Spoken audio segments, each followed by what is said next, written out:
Hey guys, welcome back to Dog Forge. My name's Paul. Today we'll be taking a look at the 2024 playtest document, the first one actually, the Character Origins UA.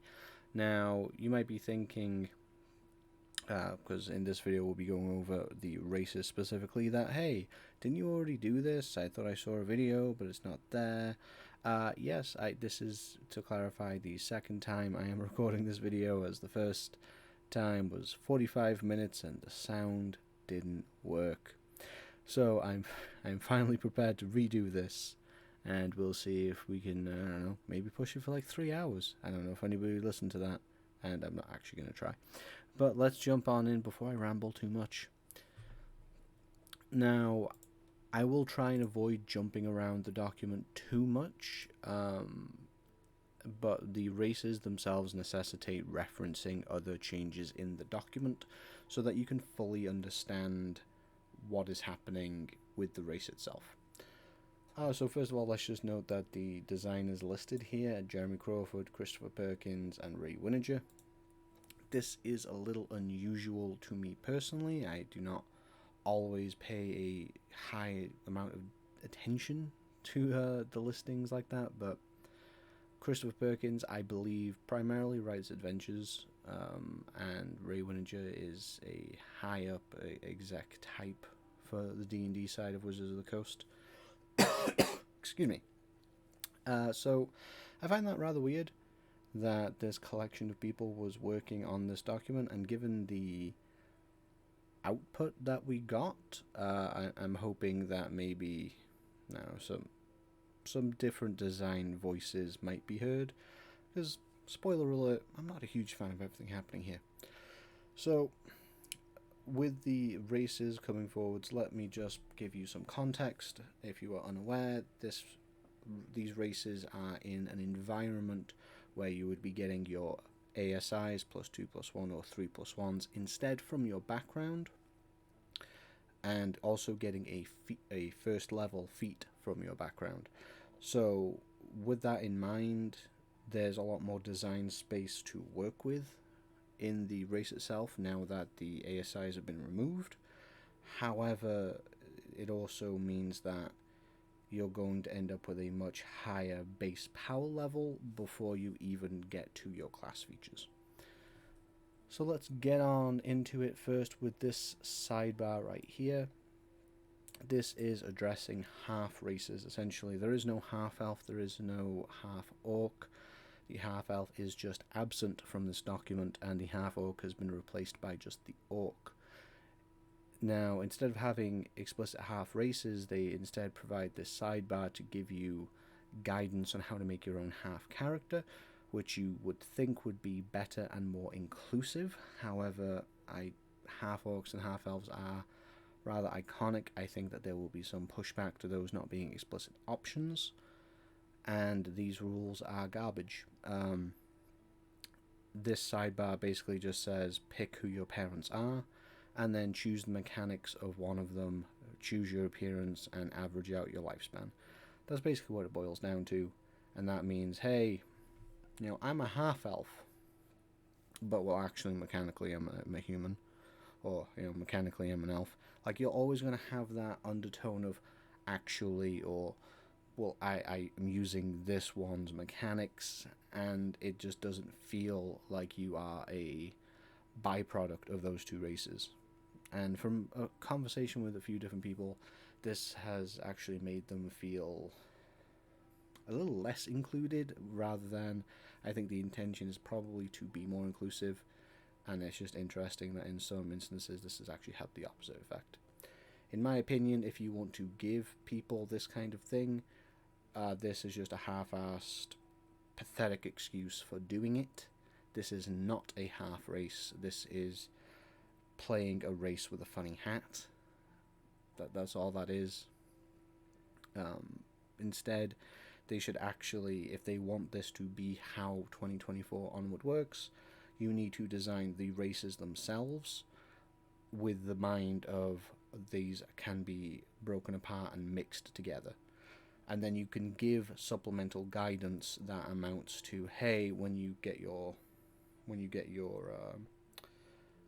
half race put together. You get to choose X amount of traits from each, maybe even classify the traits into different tiers so that you can show the mechanical impact, so you don't end up just cherry picking all of the best stuff. There are better ways to do this. It's more work, but they're designers, this is their job, and this isn't good enough. Moving on into human. So in every race we're going to get a little bit of a bland blurb, because they are moving to multiverse as the default rather than actual lore. So we have the human basically being short-lived relative to other races, but hey, they're really skilled, good builders, adaptable, and maybe the first ones appeared in Sigil, which is a reason why they're everywhere, I guess, but also a little strange. It just feels like a really strange bit of... It's just a weird origin story, in my opinion. So I do like the clean look of the stat blocks, I will say that. Creature type, relevant nowadays. Size.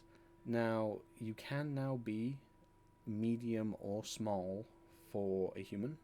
I do like that they give you guidance for roughly how much, and this is not just, oh, a medium creature is 4 to 7 feet. I do believe these do vary a little bit. The small choice was justified, I believe, by there are small humans in real life, why shouldn't they feel included? That is certainly a design choice. I do not know any particularly small people that sort of from dwarfism, that kind of thing, myself, to ask them. But my inclination would really be if you're doing this to make people feel inclusive, then it really undermines why some races are just medium only. If you want smaller people to be represented, then you are effectively shoehorning them into races that have that small option. And there's nothing stopping, I mean, D&D is always open. There's nothing stopping you from just having some smaller human art sometimes, or just say, like, having a sidebar that says, hey, work with your DM if you have a particular condition, disability or something, work with your DM to incorporate it into the game so that you feel represented, and here is some general guidance on how you can do so. I think that would serve a lot better than making just a change that doesn't make a lot of sense, in my opinion. Again, this is all just my opinion. Speed 30 feet, lifespan 80 years on average. As a human, you gain 3 things basically. You gain inspiration whenever you finish a long rest. You gain proficiency in 1 skill of your choice, and you gain the skilled feat or another first level feat of your choice. This is basically a 2024 version of the variant human. So why do you get inspiration? That is some context from the rest of the document that you need. That's because they are pushing and shoehorning inspiration in as a core mechanic now. There's first level feats that give it you. You'll get it anytime you roll a 20 on a ability check, saving throw, or attack roll. And given that inspiration is just advantage, that's kind of a chaining thing. You know, if you have advantage, you're more likely to roll a 20, which means you're more likely to get inspiration back. So that is something to bear in mind if you want to basically have ready access to advantage. Human is a choice to go, and this is basically just you get a first level feat of your choice. They're just suggesting the skilled feat would be appropriate for a versatile and highly adaptable human. Overall, I don't hate this in the context. Getting a first level feat, I would rather they just say, hey, you get a feat, period. Like, because it's your racial feature, you're not restricted to the first. Maybe make it like first or fourth if they're going to gate it by 4th, 8th. We don't know how they're gating the rest of the feats at the moment. I think that would be more meaningful, especially since everybody gets a first level feat. And I don't want to see Inspiration take this big of a role in the game. And at the end of every race, we get a bit of a blurb about humans on different worlds, different settings, essentially. This is... hopefully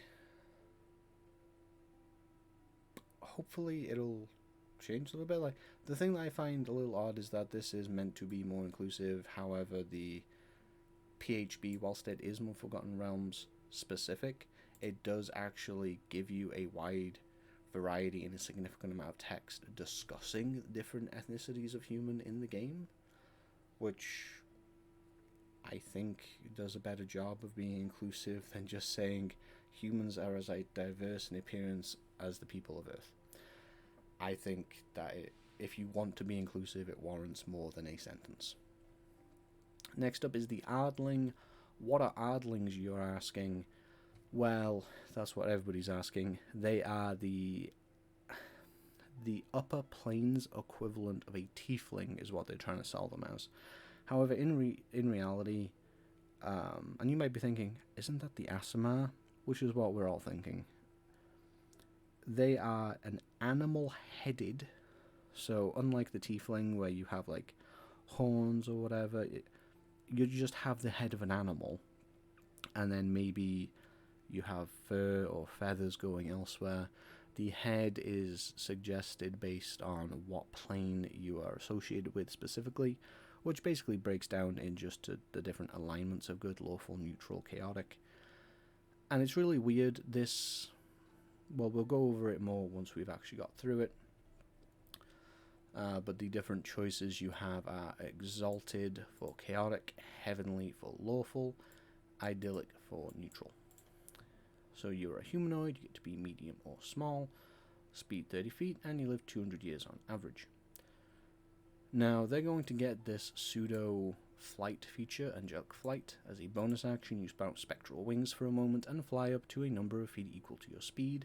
If you're in the air at the end of the movement, you fall if nothing is holding you aloft. You can use your bonus action for this a number of times equal to your proficiency bonus, and you regain all expended uses when you finish a long rest. Now, I personally don't like this. Just to say, I'm not against this kind of feature in general. I have played Dragon Monks and Psy Warriors and enjoyed this feature very much. I just don't think that this is really something that is worth being on a race. First of all, we have 2 other instances of this exact same kind of ability, but better in the game. If you have this ability from your race, it kind of feels like, why would I choose those subclasses if this is meant to be actually backwards compatible? You might say options, options, options. My argument would be just give them flight for a minute. This is, if you're looking at this as a player-friendly introduction at first level, players are going to get themselves into far more mischief by flying up somewhere and falling down to the ground, taking fall damage. It is going to push a new DM further to deal with things like, well, you fall, how much do you take when you fall, how high up were you? And inevitably, players will say something like, I want to grab onto the enemy to stay up there and just keep attacking them. And that will cause problems for new DMs. So this does not, in my opinion, make this an easier race ability for new players and new DMs to adjudicate. If you want them to fly, just give them once per day a minute of flight, like one of the Aasimar options.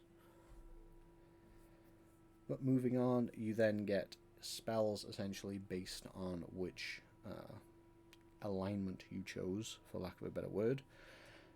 So if you are Exalted, you get Thaumaturgy at 1st level, Divine Favour at 3rd, and at 5th level you get Lesser Restoration. Heavenly gets Light at 1st level, Cure Wounds at 3rd, and Zone of Truth at 5th. And Idyllic gets Guidance at 1st level, Healing Word at 3rd level, and Animal Messenger at 5th. This is where we also get our suggested animals for your head, with Exalted being cat, eagle, goat, or a mule. heavenly being elephant, owl, pig, or stork, and idyllic being bear, dog, raven, toad. Now, these are suggested. There's nothing saying that you can't be idyllic and have a cat head.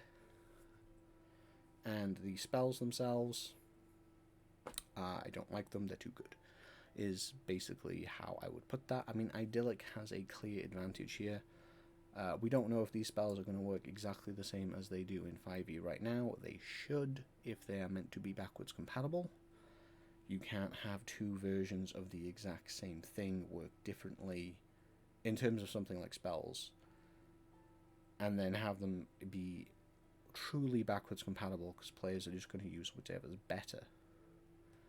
Guidance is an excellent cantrip. Healing Word is an overtuned healing spell used typically for pop-up healing. Animal Messenger is a fun spell, but very situational. Now, Divine Favor, I quite like. Doesn't really see much use outside of Paladins and War Clerics, but it is quite a nice spell. My issue here is that they have gone for this, hey, chaotic good, neutral good, lawful good split. There is very little about these spells that says anything about those alignments, because they are all generically celestially themed. What was heavenly again? Heavenly is lawful. What is lawful about light versus guidance, right? What is lawful about Cure Wounds versus Healing Word? You can make an argument for Zone of Truth. You can make a very thin, stretched argument for Lesser Restoration being chaotic. In my opinion, it would make more sense being lawful, because you're removing conditions and returning yourself to your true state. But at the bottom line, even if the 5th level spells made sense for this alignment division, you should not have to wait till 5th level for this kind of thing to make sense. Just drop the pretense of this being separated by alignment. Preferably, I would rather see this race not exist. I'm going to be honest. You can take this risk, you can take this race, you can shove it in a spot book. I don't understand why this is being used for the PHB. The Aasimar would fit in here perfectly fine. The Aasimar has, at this point, a significant amount of name recognition. It came in 5th edition in Volos years and years ago at this point. What, 2016 maybe? I think 2016, 2017, probably 2016. And when I've talked to basically anyone about this race, and I explain what they are meant to be the counterpart to the Tiefling, every single person has gone, isn't that the Aasimar? Now, I'm not saying that that is representative of the entire D&D community. That is just my anecdotal sampling. But we do have something that clearly works as a celestially touched, upper planes touched being in existence. That was just revised in Monsters of the Multiverse. Like, the orc is in here exactly the same as it is in that book. So just put the Aasimar in here. Because what you end up with the Ardling is an animal-ish race that does not deliver on being an animal race for people that want to be an animal person.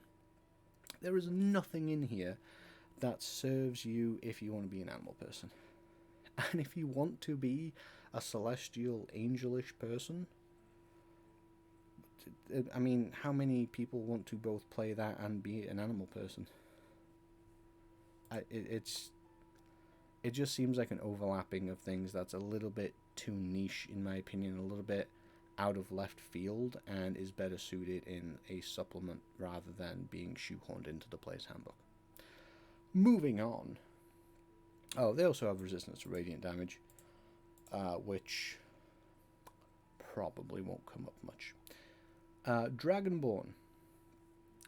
Now, just to clear, we just had serious revision of the Dragonborn in Fizbans, as well as addition of Gem Dragonborn, and you could argue if all the supplements are meant to be backwards compatible, that still applies. Well, you better hope so, because Dragonborn, whew, they got shafted. First of all, Gem Dragonborn are not making core. I can kind of understand that Gem Dragonborn are a little bit more, ooh, that's a little out there, it's a little different, it's not typical of what you would expect a dragon person to be. Particularly as there's a lot of psionic connotations that come along with them. And they move away from the elemental damage types. So we just have metallic and chromatic dragons as our ancestries. We are a humanoid, just medium. You know, representation is not equal, apparently.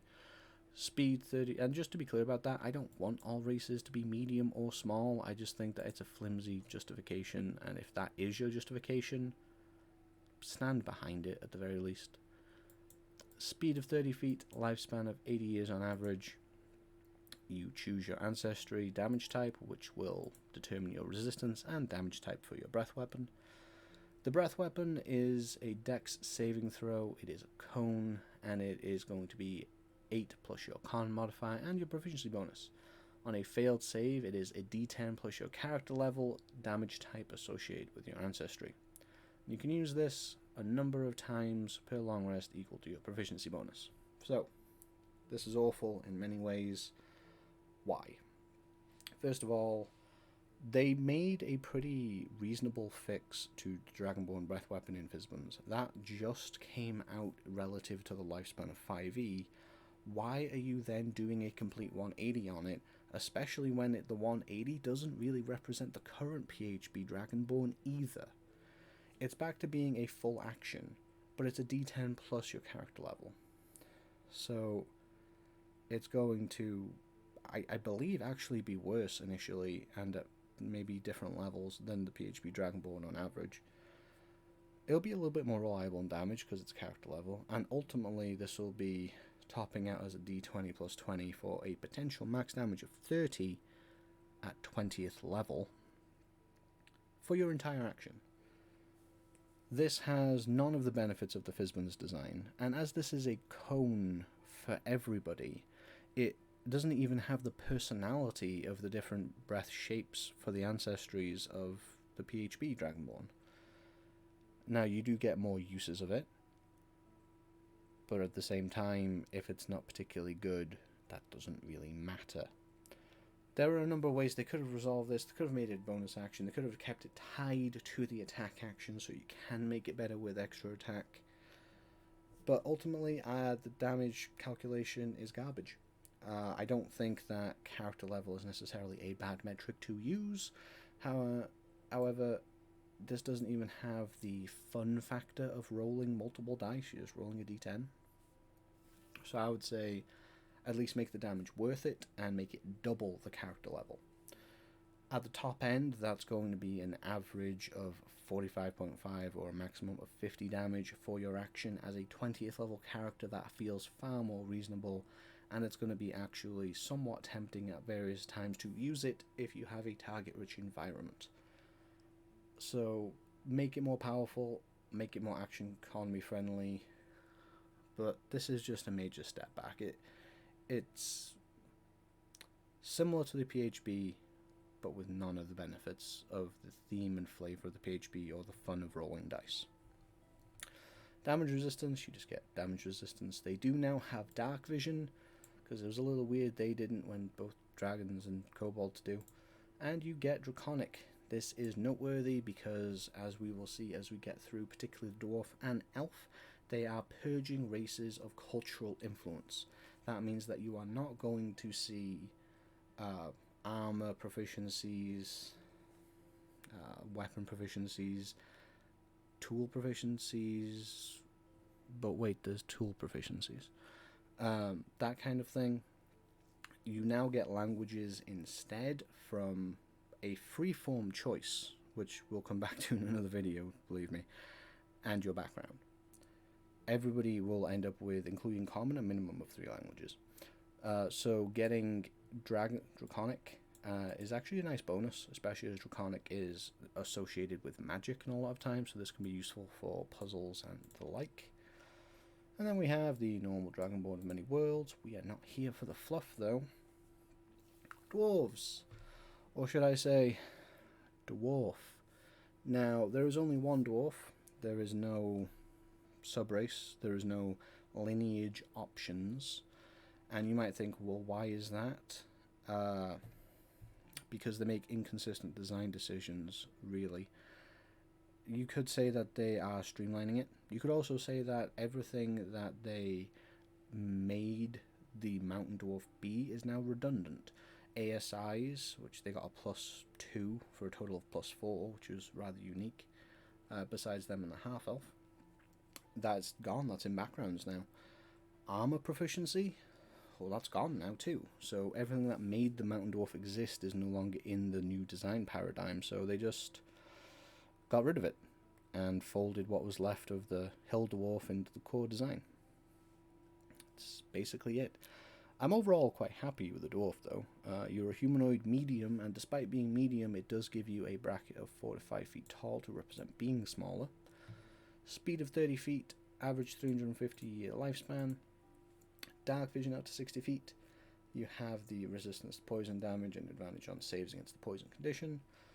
You have the Hill Dwarf's Dwarven Toughness. You get an extra hit point per level. This is kind of crazy now that this is just the default option, particularly because you can get from your background the Tough feat and have +3 hit points per level entirely separate from your con modifier and your class. That, I mean, on the top end, I'll say math, that's 60 hit points. 60 hit points on top of whatever your actual maximum is. And that does make a meaningful difference. I spec'd out a fighter with this and Tough, Dwarven Psy Warrior, for a playtest that I will be partaking in for this content. And it was 40 hit points at level 3. I wasn't an obscenely high constitution. It wasn't a barbarian leveraging that higher hit die. It's just a d10, which is quite a few different classes.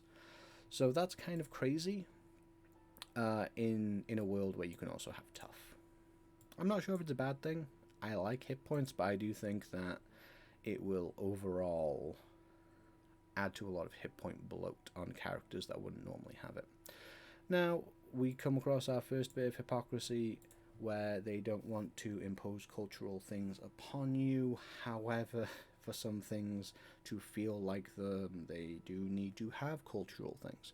So instead of being tied to your culture, you now get tool proficiency with 2 of your choice of jeweler's tools, mason's tools, smith's tools, or tinkerer's tools from your god, because it's not culturally problematic when everybody gets it from their god, I guess.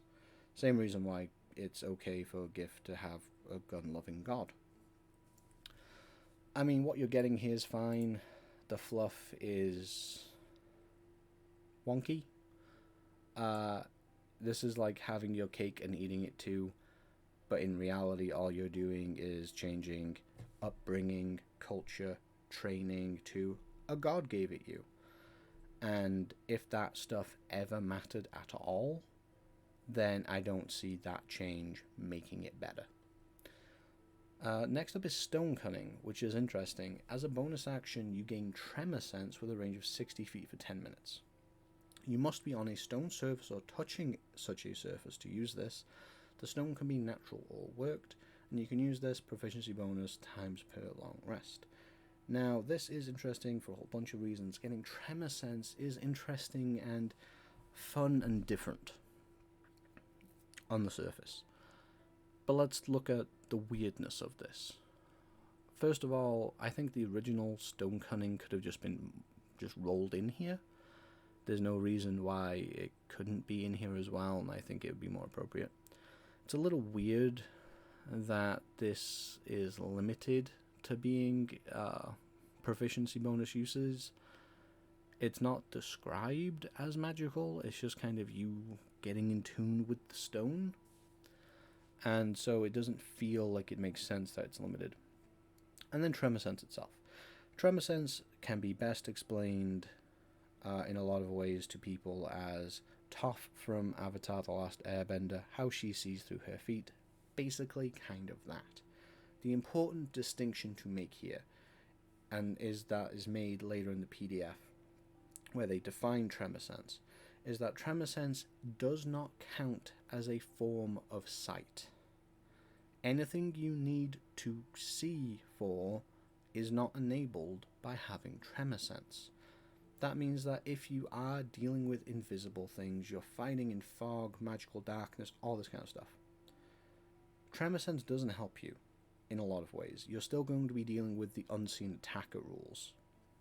You're still going to be dealing with, you can't see them for targeting purposes with spells. You're going to have disadvantage on your attacks. Abilities that require you to see aren't going to work. And you might think, well, at least you know where they are. But here's the thing, and this is part of the problem with getting like just this packet just in isolation. This might actually be rectified in wider rule changes we don't know about. But you don't need Tremor Sense to know where somebody is in 5e unless they are successfully hiding from you. Unless somebody is successfully hiding from you, utilizing invisibility or obscurement from fog or darkness, you know what 5 foot square they are already in, which is what you would use Tremor Sense for. So it's not as useful. It's still cool, but it's not as useful as you would think. Now, if all they would have to really do is just remove that it's not a sight clause, and this would become much more interesting, much more powerful. But as it is, it's kind of weird. There are still applications. Don't get me wrong, you can still use this to, I guess, scout ahead, maybe, to some degree. I've seen arguments that you can see on the other side of a wall or the other side of a door. However, that is not made clear, in my opinion, by how things are worded.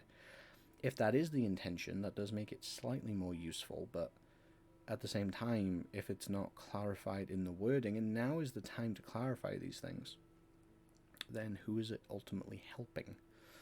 It's a little weird. I like that they're trying different things. I just wish that Tremor Sense had not been officially ruled out as not being sight, and I wish original Stone Cunning was put in there. Coming on over to the Elves. Elves. Now, humanoids about 5 to 6 feet tall, 30 foot movement speed, and a 750-year lifespan on average.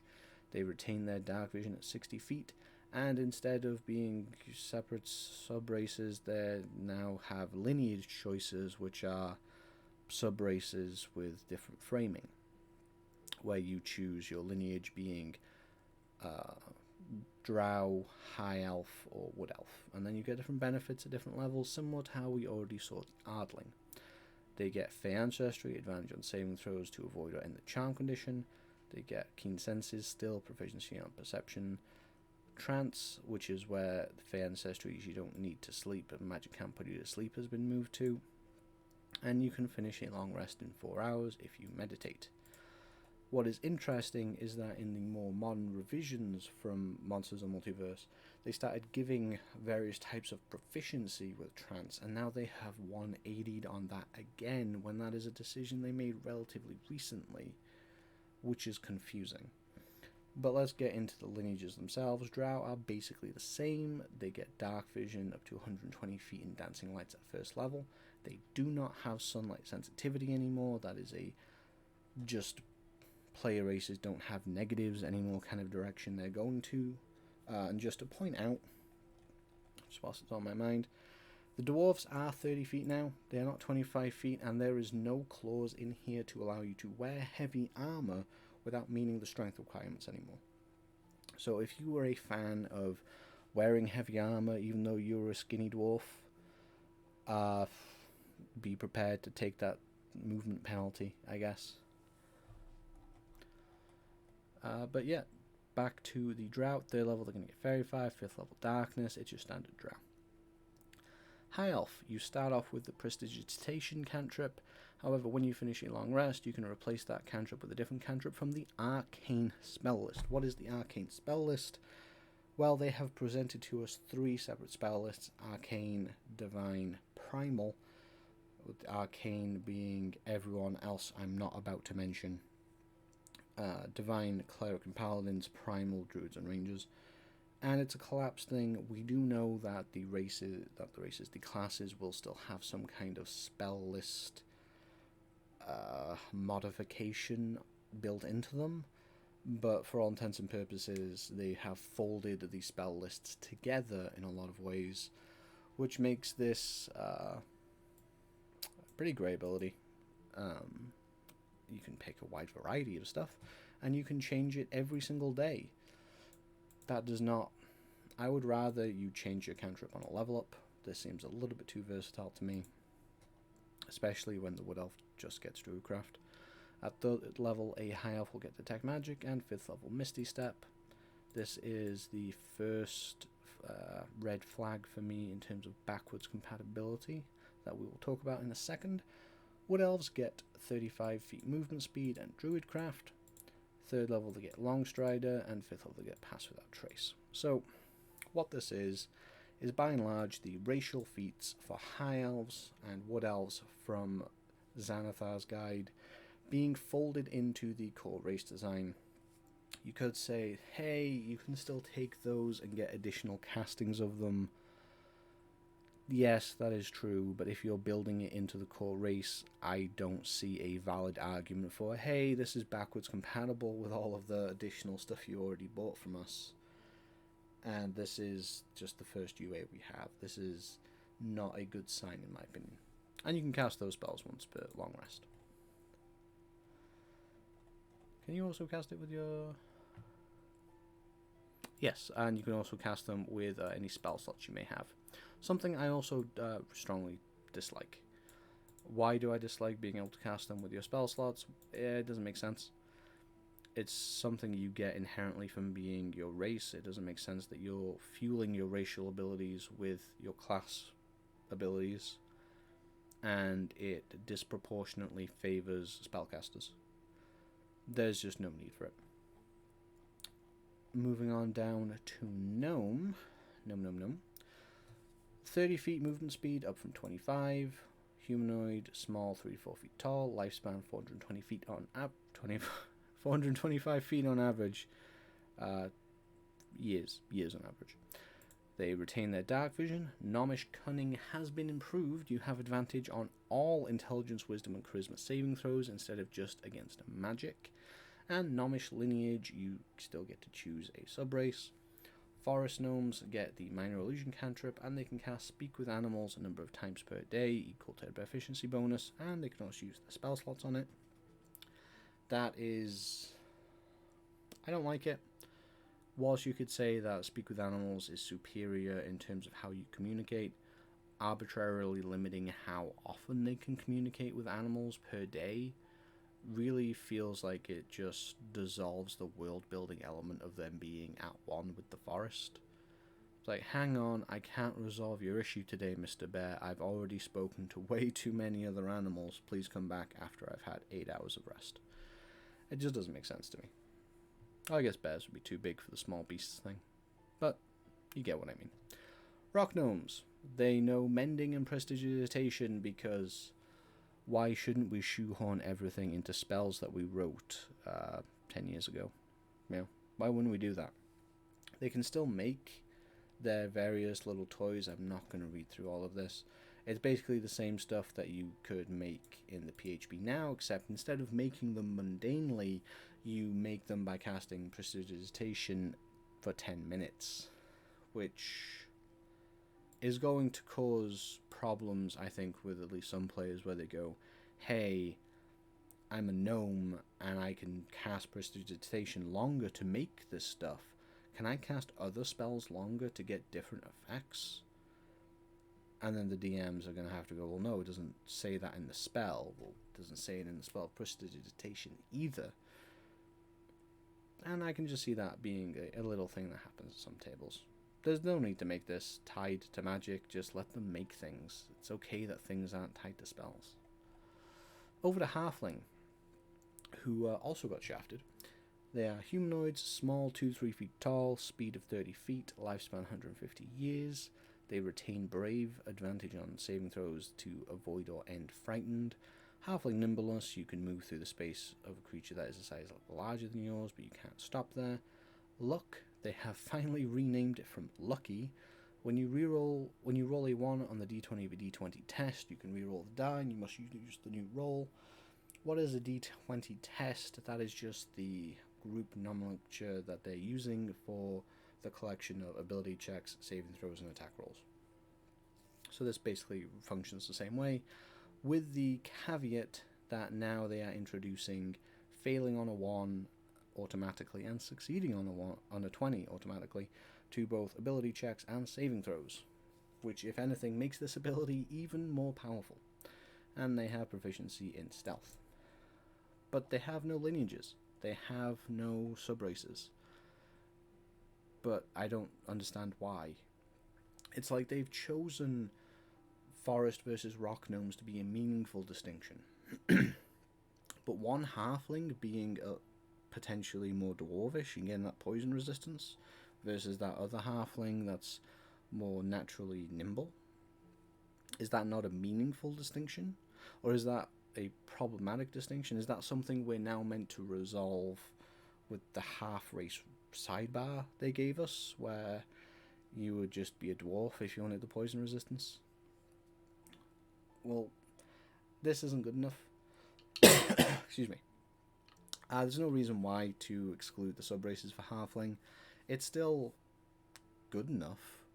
There's still reasons to play halfling here, if you're just looking at it from a mechanical point of view.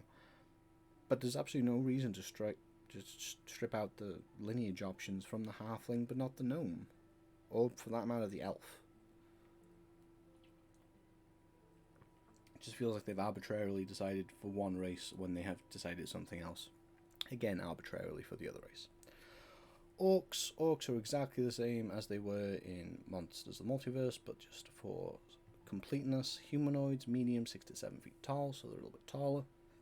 Speed of 30 feet, 80 years on average.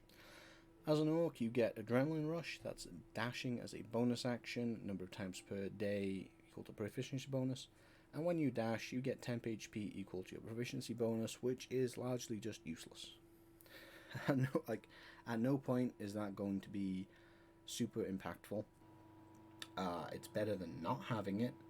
Dashing is still valuable, but it's just make the number of temp HP double proficiency bonus.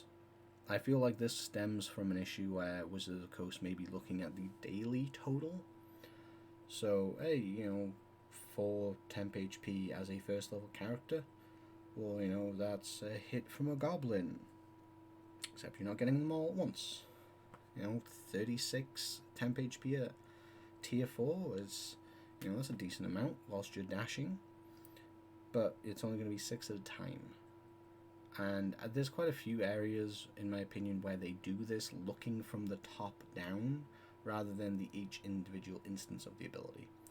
This does not feel consequential. This will not be consequential, except in very edge cases where the player ends up with 1 or 2 hit points left over, and they're going to be going, I'm glad I used Adrenaline Rush. But if you made it better, they'd have that feeling a lot more often. 60 feet of dark vision. They get powerful build, counts 1 size larger for carry capacity and determining what you can push, drag, or lift. And they get relentless endurance, drop to 1 instead of 0 once per long rest if you're not killed outright. Notably, with the removal of the half-orc and the insertion of this version of the orc, we are now losing savage attacks, which you could argue is problematically named, but served a important niche in my opinion. They have effectively removed one of the common ways to make crit fishing valuable and fun. They could have just renamed it to something rather than just removed it outright. And I'm going to be honest, something that triggers on a crit would fit in here just fine. There's not too much. This is not too busy of a race block already. So that's just a bit of a shame. Tieflings. Tieflings have had a revision. They're not all just from the Hells now. You can choose to be from the Abyss, from Hell, or from a variety of places for the Cathonic version. But just like the Ardling, this basically boils down to Chaos, Neutral, Law. And for the lawful version, this is basically going to be the same Tiefling that we know. So humanoids, they can be medium or small, speed of 30 feet, live for 100 years on average, dark vision out to 60 feet. It's kind of interesting that they live substantially less than an Ardling, but longer than a human. I don't understand why being touched by a lower plane would give you a shorter lifespan than a Celestial. Dark vision 60 feet, your Fiendish Legacy we will go over, and you get Thaumaturgy. So you get Thaumaturgy no matter what your choice, Infernal, Cathonic, or Abyssal is. So you're actually going to get 2 cantrips from the Tiefling. And your resistance is also dependent on your legacy. So Abyssal, at first level, you have resistance to poison, and you know the Poison Spray cantrip. At 3rd level, you get Ray of Sickness, and at 5th level, you get Hold Person, because they entirely abandoned the poison theme. Chthonic, at 1st level, you have resistance to necrotic damage and no chill touch. 3rd level, you get False Life, and at 5th level, you get Ray of Enfeeblement. And Infernal, you have resistance to fire damage and Firebolt at 1st level. 3rd level, you get Hellish Rebuke.